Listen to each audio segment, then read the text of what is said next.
क्या आपकी भी शिकायत इस बात को लेकर है कि आपका बच्चा वेजिटेबल पसंद नहीं करता? क्या आपकी भी शिकायत इस बात को लेकर है कि खाने में नखरे बहुत होते हैं? क्या आपकी भी शिकायत इस बात को लेकर है कि जिस तरीके का खाना दिया जाता है उसमें बहुत बार्गेन करना पड़ता है? क्या इस तरह की शिकायत आपकी भी है कि खाने के टेबल पे वो कहे कि बहुत स्पाइसी है, बहुत ठंडा है, बहुत गर्म है, जिस हिसाब से ये बनाया गया है वो पसंद नहीं है? तो ये तकलीफ़ एक घर तक नहीं सिमटा हुआ है, एक देश तक नहीं सिमटा हुआ है। हर घर की एक तकलीफ़ है और हर देश में अमूमन जो छोटे उम्र के बच्चे होते हैं इसी तरीके के नखरे होते हैं जो जिस तरीके की बात हम कह रहे हैं कि खाने पीने में बहुत ज़्यादा पेरेंट्स को मशक्क़त करनी पड़े, ख़ासतौर पे न्यूट्रिशनल वैल्यू को लेके। तो आज का वीडियो इसी पर। नमस्कार, मैं परिमल कुमार। यूएसए में एक स्टडी हुई और उसमें ये बात निकल कर आई कि साल भर में 67 घंटे 67 आवर्स अमेरिकन पेरेंट्स को बच्चों से मान मनोबल करने में बीतता है। मान मनोबल खाने पीने को लेकर और ख़ास तौर पे डिनर की टेबल पर लेकर कि ये खा लो, किसी तरीके से खा लो। तो साल भर में 67 घंटे इसी में व्यतीत होते हैं। अमेरिका में तो स्टडी हुई है, लेकिन हर घर की ये तकलीफ़ होगी। आप अगर ये वीडियो देख रहे होंगे तो हो सकता है कि आपके घर में भी इस तरह की समस्या हो। बहरहाल इस स्टडी पे बात करते हैं कि क्या कुछ स्टडी में निकल के आया। और इसमें यह भी कहा गया कि करीब 260 बार बार्गेन करना पड़ता है एनुअली, साल भर में 67 घंटे 260 बार बार्गेन, हफ्ते में 5 बार। इस तरह की नौबत आती है जब बच्चे उस तरह के खाने को पसंद नहीं कर रहे होते हैं जो उनकी थाली में। और ये करीब 2000 पेरेंट्स पे अमेरिका में सर्वे किया गया और ये बात निकल के आई कि अमेरिकन पेरेंट्स को 67 घंटे साल भर में इसी में बिताने पड़ते हैं, बार्गेन करने में या फिर मान मनोबल करने में। और मैंने पहले भी कहा कि हफ्ते में 5 दिन इस तरह की स्थिति पैदा होती है। ये स्टडी दरअसल टॉकर रिसर्च ने किया है।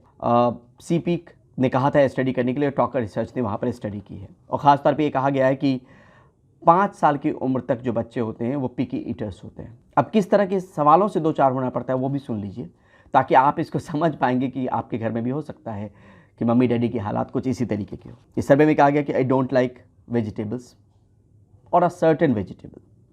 I don't like the smell of vegetable. I don't like the way it looks. It's too mushy. Soft और pulpy जिसको बोलते हैं बिहारी भाषा में अगर बोलें, या हम लोग लदबद टाइप की चीज़ें। I don't want to eat something new. It's too plain. It's boring. I had this recently. It's too chewy. It's too hot. It's too cold. It's too crunchy. इर्द गिर्द अपने घर में आप स्थिति को देखिए और अपने बच्चे को देखिए, शायद इसी तरीके की स्थिति होगी। और ये मशक्क़त क्यों अमेरिकन पेरेंट्स को करनी पड़ती है, या हम जैसे आप जैसे को भी? क्योंकि आप ये और ये हम मान के चलते कि न्यूट्रिशनल वैल्यू का एक अपना इंपॉर्टेंस। और इसके साथ साथ जुड़ी हुई एक चीज़ आपको बता दें तो शायद आप इससे और ज़्यादा कोरिलेट खुद को कर पाएंगे। वहाँ के बच्चों को लेके आ गया कि पिज्ज़ा परोसते हैं, कोई दिक्कत नहीं है। चिकन नगेट्स देते हैं, कोई दिक्कत नहीं। फ्राइज़ में कोई दिक्कत नहीं, मैक्रोनी चीज़ में कोई दिक्कत नहीं, हम बर्गर्स में कोई दिक्कत नहीं। लेकिन वेजिटेबल को खिलाने में ख़ास तौर पे मशक्क़त का सामना करना पड़ता है, ख़ास तौर पे चीज़ें आती हैं और दिक्कत होती है। 2000 जो पेरेंट्स पे सर्वे किया गया, ये हाल फिलहाल का ही सर्वे, 31 जनवरी से 4 फरवरी के बीच में ये सर्वे किया गया। 44% पेरेंट्स ने माना कि वो सेलेक्टिव ईटिंग हैबिट जो बच्चे का है उसको लेके बहुत चिंतित है। 37% पेरेंट्स ने माना कि सबसे ज़्यादा नखरा होता है वेजिटेबल को लेकर, सब्जियों को लेकर। और नेगोशिएट करने में 67 घंटे साल भर के इसी में चले जाते हैं।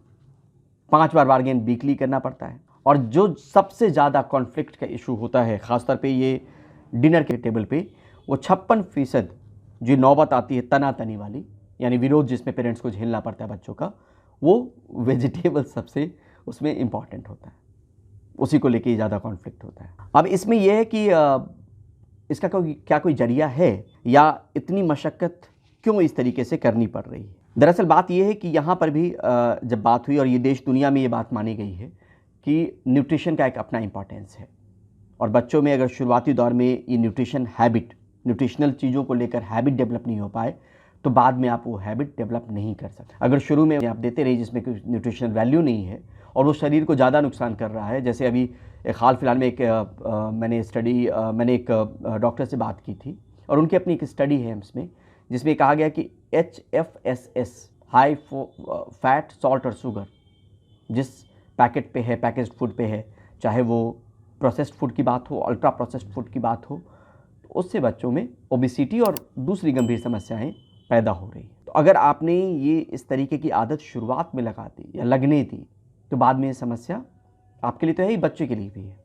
तो यही बड़ी वजह है कि हर तरफ जो पेरेंट्स हैं और उनको लग रहा है कि न्यूट्रिशन का एक अपना इम्पॉर्टेंस है और बच्चे को इस बात की समझ होनी चाहिए, और इसी बात को लेकर जो निगोशिएट करने की बात है या समय बिताने की बात है या बहुत ज़्यादा मशक्क़त करनी पड़ रही है, सवाल जवाब हो रहे हैं, नानुकर का दौर चल रहा है, वो इसी की वजह से हो रहा है, जिसमें पेरेंट्स ये चाहते हैं कि बच्चे न्यूट्रिशनल चीज़ें खाएं। अब यहाँ पर एक चीज़ और आपको बताएं कि अब ये दूर कैसे हो सकता है। इसमें कुछ चीज़ें ये हैं कि जो वहाँ पर पेरेंट्स से बात करने पे पता चला, जिसमें ये कहा गया कि किचन में कोलैबोरेशन, जो चीज़ आप बनाएं उसमें बच्चे को शामिल कर लिए, या जो फूड आप खिला रहे हैं न्यूट्रिशनल वैल्यू के हिसाब से आपने फूड को बदल दिया थोड़ा सा। तो पहली चीज़, किचन में उनको शामिल करना।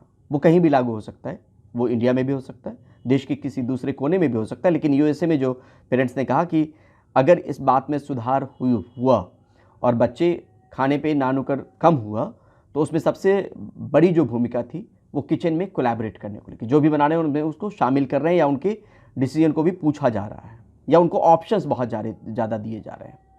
दूसरा ये कि नए फूड को इंट्रोड्यूस कर देना जिसमें अपने आप में न्यूट्रिशन है। तीसरा ये कि फ्लेवर जो उनको पसंद हो उस तरीके की फ्लेवर को दे देना। चौथी बात ये कि न्यूट्रिशनल एजुकेशन, उसका तरीका कुछ भी हो सकता है। आप आर्टिकल दिखा के कर सकते हैं, आप वीडियोस दिखा के कर सकते हैं कि किस तरीके से न्यूट्रिशन का इम्पॉर्टेंस है और उसको लेकर चीज़ें आदत में शामिल होनी चाहिए और थाली में वही चीज़ें होनी चाहिए। तो 3-4 चीज़ें हैं जो अमेरिकन पेरेंट्स ने किया, वो हम आप भी कर सकते हैं अगर इस तरह के हालात। अब कुछ आंकड़ों की बात कर लेते हैं, जो आंकड़े वहाँ के निकल के आए। जो पेरेंट्स जिस पे सर्वे किया गया, जिस पे स्टडी की गई, जिस पे रिसर्च किया गया, उसमें पेरेंट्स ने कहा कि 76% पेरेंट्स ने कहा कि पिज़्ज़ा खाने में कोई दिक्कत नहीं, आराम से ले लेगा। चिकन नगेट्स खाने में 73% पेरेंट्स ने माना कि कोई दिक्कत नहीं हमारे बच्चे को। फ्राइज़ खाने में 72%, आप सोचिए कि 70% से ऊपर हैं ये चीज़ें। मैक्रोनी चीज़ में 66% पेरेंट्स ने माना कि उनको कोई ज़्यादा मेहनत नहीं करनी पड़ती। हैमबर्गर्स में भी 58% ने माना, तो उसमें ज़्यादा दिक्कत नहीं होती है पेरेंट्स को। लेकिन जब बात वेजिटेबल की आती है, तो अब ये भी सुन लीजिए आप, वेजिटेबल की अपनी न्यूट्रिशनल वैल्यू है और किस तरीके से फ़ायदा करता है वो भी हमने पहले समय पे बताया भी है, वो भी वीडियो यहाँ पे मौजूद है कीटोक्रेसी के प्लेटफॉर्म पे। जो कह रहे हैं कि वेजिटेबल या सर्टेन वेजिटेबल नहीं पसंद है, 37% है वो। स्मेल नहीं पसंद है, 33% है। जिस हिसाब से परोसा गया है 32% है वो, उनको नहीं पसंद है। स्पाइसी 22% कह रहे हैं, मशी 18% कह रहे हैं, प्लेन है, बोरिंग है, ऐसा ही तो कुछ खाया था अभी रिसेंटली, बहुत च्यूई करना पड़ता है, बहुत हॉट है, तो 9% के आसपास ये लोग हैं। 9%। बहुत ठंडा है 7%, इट्स टू क्रंची 6%। तो अब यहाँ पर भले ही अमेरिकन स्टडी है, अमेरिकन पेरेंट्स की ये चिंताएं हों, लेकिन इंडियन पेरेंट्स की भी ये चिंता हो सकती है, और बाकी दूसरे देश में भी अगर जो लोग देख रहे हैं उनकी भी चिंता हो सकती है कि इस तरह के हालात तो बनते हैं। अब हालात बनते हैं तो ये बात किसी से छुपा हुआ नहीं कि खाने का अपना वैल्यू है, न्यूट्रिशन का एक अपना वैल्यू है जो शरीर में ग्रोथ के लिए बहुत इंपॉर्टेंट है, चाहे मेंटल ग्रोथ हो, फिजिकल ग्रोथ हो।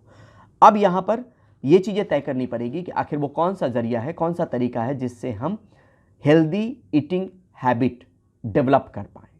तो कुछ एक तरीके मैंने बताए और कुछ एक तरीके आप भी ईजाद कर सकते हैं, सोच सकते हैं, समझ सकते हैं कि उसको इस तरीके से अगर काम किया जाए तो फिर शायद बार्गेन नहीं करना पड़ेगा, बहुत मशक्क़त नहीं करनी पड़ेगी और अच्छा ईटिंग हैबिट जो है वो बच्चे में डेवलप हो सकता है। कुल मिलाकर कोशिश ये थी कि घर घर की जो समस्या है उसको कैसे दूर किया जा सकता है, और सिर्फ समस्या एक देश तक नहीं सिमटी हुई है, देश के अलग अलग कोने में भी इस तरह की समस्या है जो पिकी ईटर्स की समस्या है। तो अब इसमें कन्फ्लिक्ट से कैसे बच सकते हैं, कन्फ्लिक्ट की नौबत नहीं है, उसको लेकर आप कुछ एक मापदंड जरूर तैयार कर सकते हैं। कुछ एक हो सकता है कि एक तरीका ईजाद कर सकते हैं और एक हेल्दी फूड हैबिट बचपन से ही डेवलप कर सकते हैं। आप तमाम लोगों से गुजारिश कि इस प्लेटफॉर्म को सब्सक्राइब ज़रूर करें।